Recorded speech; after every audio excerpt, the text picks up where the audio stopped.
Hello दोस्तों, कैसे हैं आप सब। मैं आशा करती हूँ आप सभी ठीक होंगे। दोस्तों, आज की यह वीडियो बेहद ही महत्वपूर्ण रहने वाली है क्योंकि हम इस वीडियो के माध्यम से हिंदी को कवर करने वाले हैं। हिंदी में आपको विराम चिन्हों से प्रश्न मिल जाएंगे, आपको समास से प्रश्न मिल जाएंगे, आपको मुहावरे से प्रश्न मिल जाएंगे। कहीं ना कहीं यह हिंदी को कवर करती है। अगर दोस्तों आप चैनल पर पहली बार आए हैं तो चैनल को ज़रूर से ज़रूर सब्सक्राइब कर लें ताकि ऐसी ही महत्वपूर्ण वीडियो आप सब तक पहुंचती रहे। तो आइए दोस्तों, शुरू करते हैं आज की क्लास।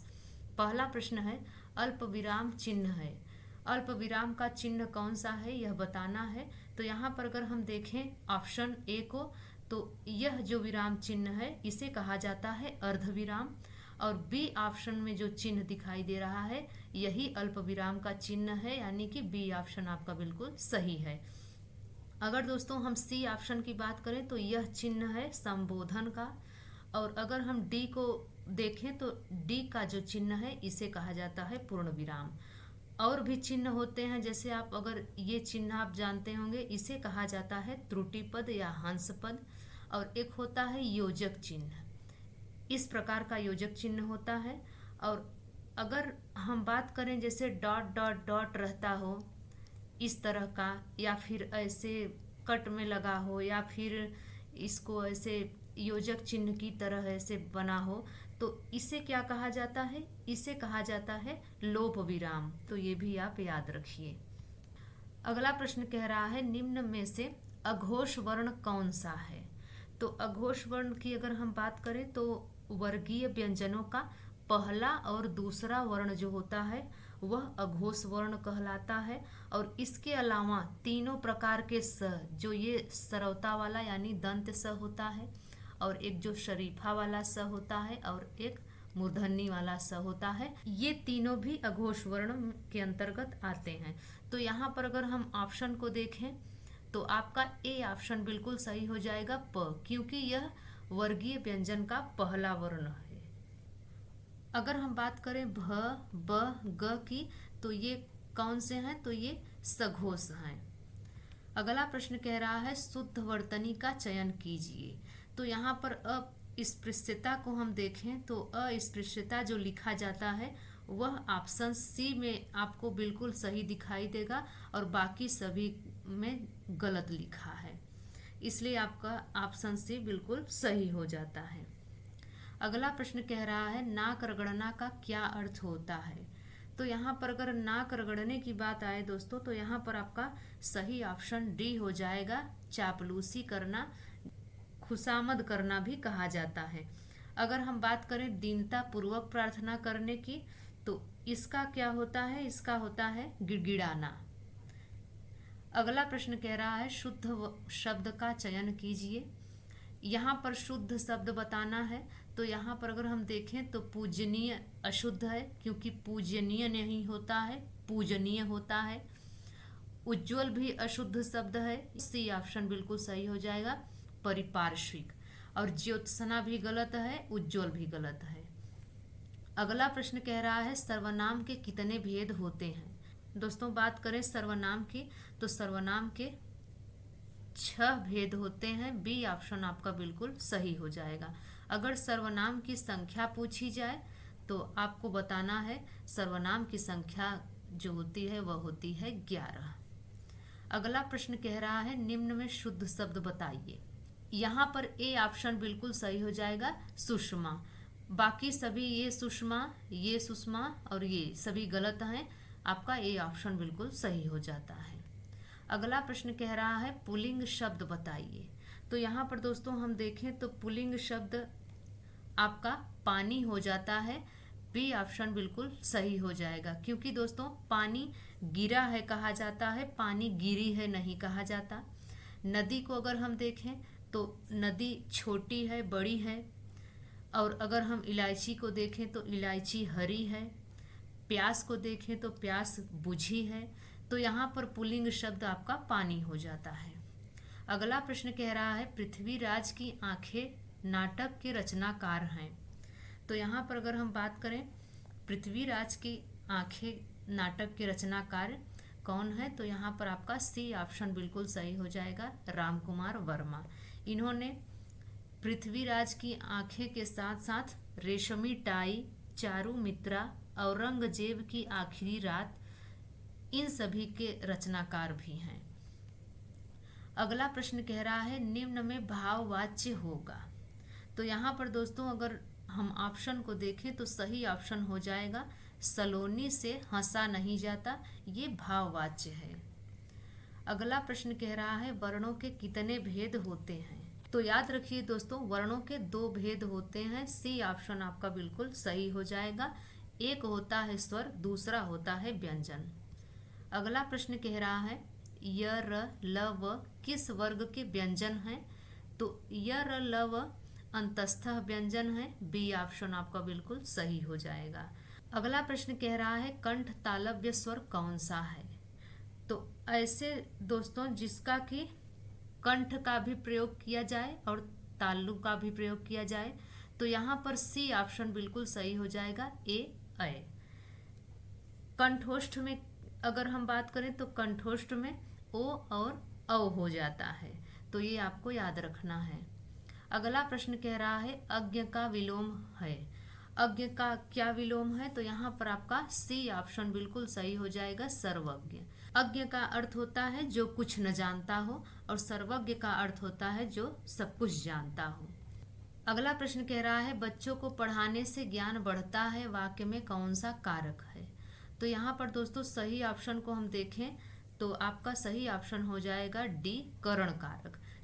यहाँ पर दोस्तों करण कारक क्यों हो जाएगा? क्योंकि यहाँ पर कोई चीज अलग नहीं हो रही है, बल्कि साधन के रूप में प्रयोग किया जा रहा है, ज्ञान बढ़ रहा है, इसलिए आपका यहाँ पर करण कारक होगा। अगला प्रश्न कह रहा है शीश का तत्सम रूप क्या है? तो यहाँ पर आपका बी ऑप्शन बिल्कुल सही हो जाएगा, शीश का तत्सम रूप शीर्ष होता है। अगला प्रश्न कह रहा है ह्रस्व दीर्घ इनमें से किसके प्रकार हैं? तो यहाँ पर अगर हम देखें तो ये स्वर के प्रकार हैं, ए ऑप्शन आपका बिल्कुल सही हो जाएगा। और दोस्तों स्वर कितने प्रकार के होते हैं? तो स्वर 3 प्रकार के होते हैं, दीर्घ स्वर, ह्रस्व स्वर और प्लुत स्वर। अगला प्रश्न कह रहा है मुख्यमंत्री जी के द्वारा छात्रों को सहयोग राशि दिया गया, पंक्ति में कौन सा कारक है? तो यहाँ पर अगर हम देखें तो मुख्यमंत्री जी के द्वारा छात्रों को सहयोग राशि दिया गया, तो यहाँ पर आपका करण कारक हो जाएगा, यानी कि ऑप्शन बी सही हो जाएगा। क्योंकि दोस्तों जहाँ पर से का प्रयोग किया गया हो, के का प्रयोग किया गया हो, तो वहाँ पर करण कारक होता है। अगला प्रश्न कह रहा है अंग उच्चारण स्थान होता है। तो यहाँ पर अगर सही ऑप्शन को देखें तो ए ऑप्शन बिल्कुल सही हो जाएगा, नासिक। अगला प्रश्न कह रहा है अनुरक्त का उपयुक्त विलोम है। तो अनुरक्त का उपयुक्त विलोम क्या है? तो यहाँ पर आपका बी ऑप्शन बिल्कुल सही हो जाएगा, विरक्त। अगला प्रश्न कह रहा है निम्नलिखित में से कौन सा वर्ण दंत नहीं है? कौन सा वर्ण है जो दांत की सहायता से नहीं बोले जाते हैं? तो यहाँ पर आपका यह बिल्कुल सही हो जाएगा, अर्थात ऑप्शन डी सही हो जाएगा। क्योंकि दोस्तों यह तालव्य है और यह अंतःस्थ व्यंजन भी है। तो याद रखिए य, र, ल, व ये 4 जो व्यंजन हैं यह अंतस्थ व्यंजन होते हैं। अगला प्रश्न कह रहा है हमारा समाज उन्नति के पथ में है, इस वाक्य में किस प्रकार की अशुद्धि है?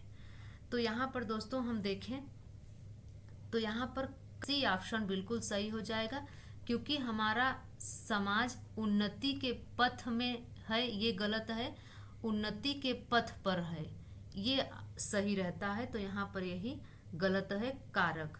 अगला प्रश्न कह रहा है निम्नलिखित वर्णों में कौन सा वर्ण मूर्धन्य नहीं है? तो यहाँ पर दोस्तों सही ऑप्शन हो जाएगा ज। ज जो होता है यह मूर्धन्य नहीं है, यह तालव्य के अंतर्गत आता है। और बाकी ट हो गया, ड हो गया, ठ हो गया, ये सभी मूर्धन्य के अंतर्गत आते हैं। अगला प्रश्न कह रहा है वात्सल्य रस का सम्राट कवि किसे कहा जाता है? तो यहाँ पर दोस्तों आपका ऑप्शन ए बिल्कुल सही हो जाएगा, सूरदास जी को वात्सल्य रस का सम्राट कवि कहा जाता है और इन्होंने सूरसागर लिखा है।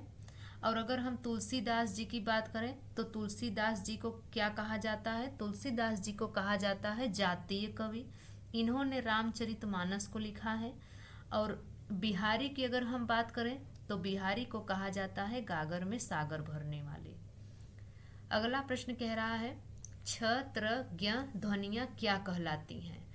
तो यहाँ पर दोस्तों अगर हम छ त्र ज्ञ देखें और इसके अलावा एक और होता है स्र, तो ये क्या कहलाती हैं? यह संयुक्त व्यंजन के अंतर्गत आती हैं। ए ऑप्शन आपका बिल्कुल सही हो जाएगा।